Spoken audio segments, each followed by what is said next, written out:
The following message was sent at the request of the United Nations and Global Occult Coalition. This message will loop until there are none left to hear it. At 12 p.m. Mountain Time, an organization known as the SCP Foundation has declared war on humanity. We will be listing out relevant sightings of SCPs and how to avoid instant death.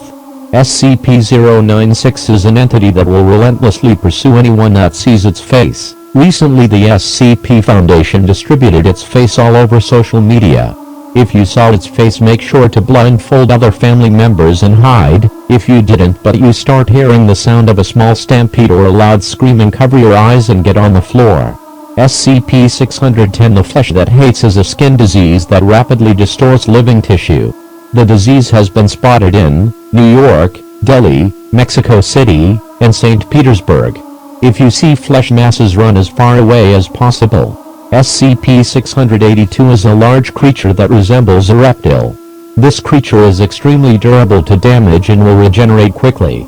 This creature has been spotted in the Philadelphia area. If you're in this area, board the nearest escape helicopter or go to your local bomb shelter.